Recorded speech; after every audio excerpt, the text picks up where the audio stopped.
Sahabat semangat, kabar viral mengejutkan datang dari waralaba fast food dunia, McDonald's. Dikabarkan bahwa McDonald's di Cina memasang papan nama yang melarang orang kulit hitam dari tempat itu.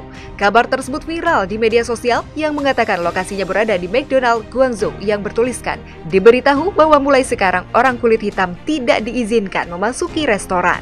Dilansir dari CNN, hal tersebut diduga dipicu dari ketegangan rasial antara Afrika dan penduduk setempat. Peringatan terbaru dari pejabat Cina tentang meningkatnya jumlah kasus virus corona yang diimpor telah memicu sentimen anti-asing.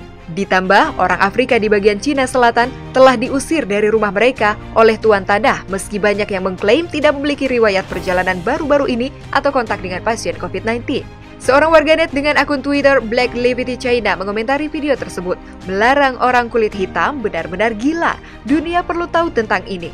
Cina melakukan rasisme setiap saat. Ini rasisme nyata, tulisnya. Rasialisme merupakan sesuatu yang sensitif, sehingga tak heran apabila sering terjadi ketersinggungan, bahkan konflik sosial hanya karena tutur kata yang kurang tepat dan dipandang sebagai ujaran kebencian.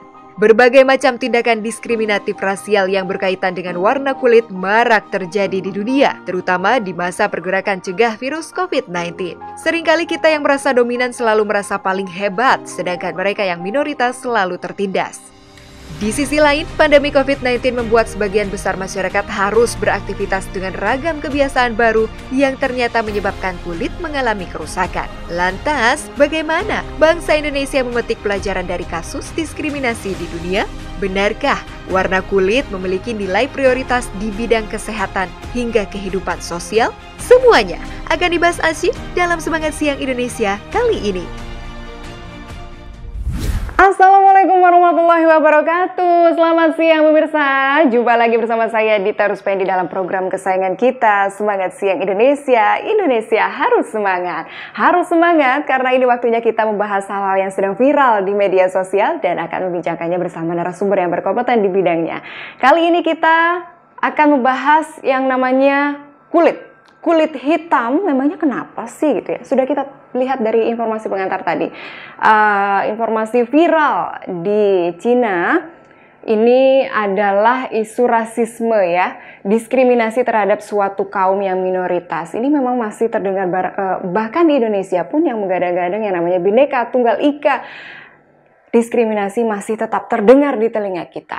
Nah, yang namanya warna kulit, kemudian masalah kulit, kita akan bahas dalam episode kali ini ya. Apalagi di masa pandemi saat ini, mendorong kita beraktivitas dengan kebiasaan baru seperti memakai masker, hand sanitizer, sering cuci tangan, itu menimbulkan masalah-masalah kulit tertentu. Kita akan membahasnya dan untuk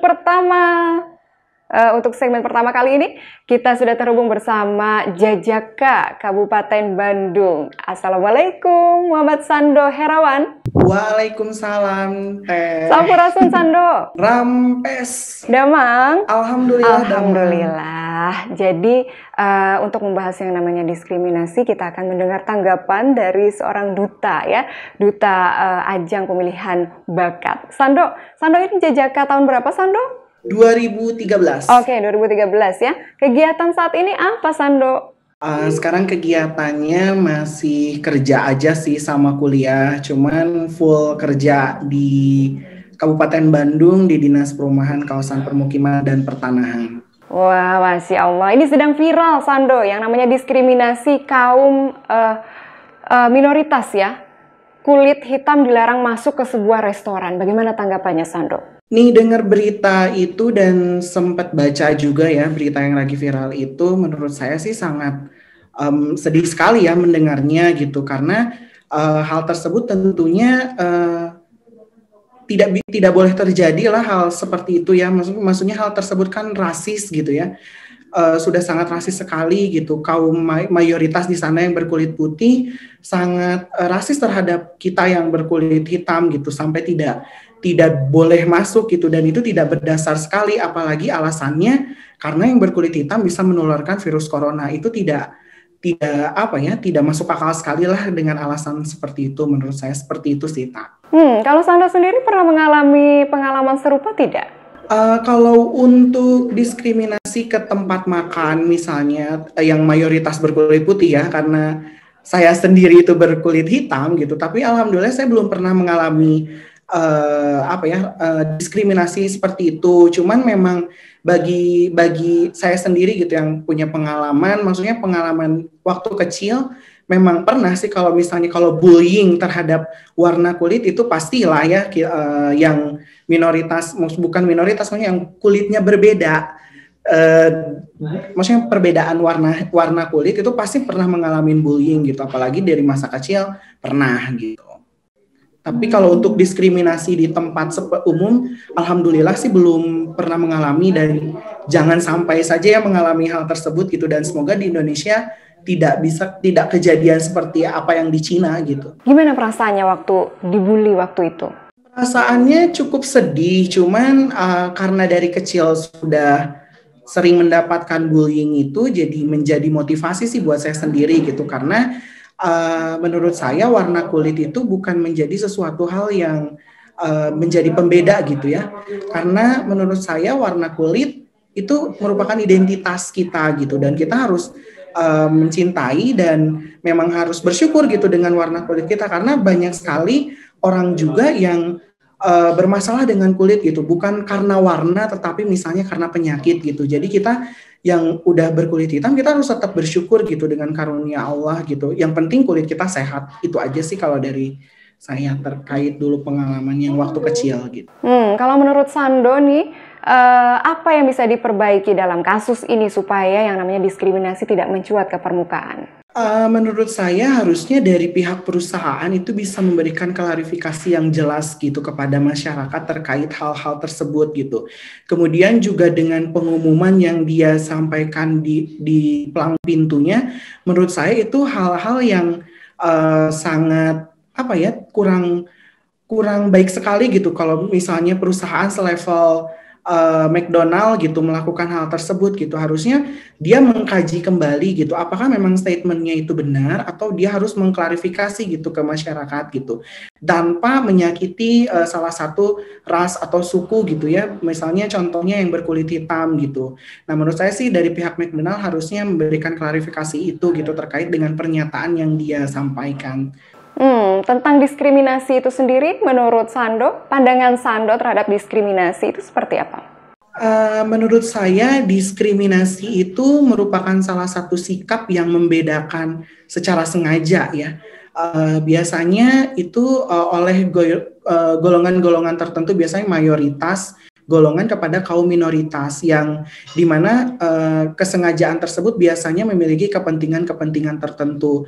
Hal tersebut tentunya diskriminasi ini sangat merugikan gitu bagi korban, karena bagi orang-orang yang mengalami diskriminasi tentunya dia akan bisa health mentalnya sangat terganggu gitu ya, kalau misalnya memang dia mentalnya tidak kuat gitu. Namun juga menurut saya diskriminasi ini perlu ditanggapin oleh seluruh pihak gitu ya.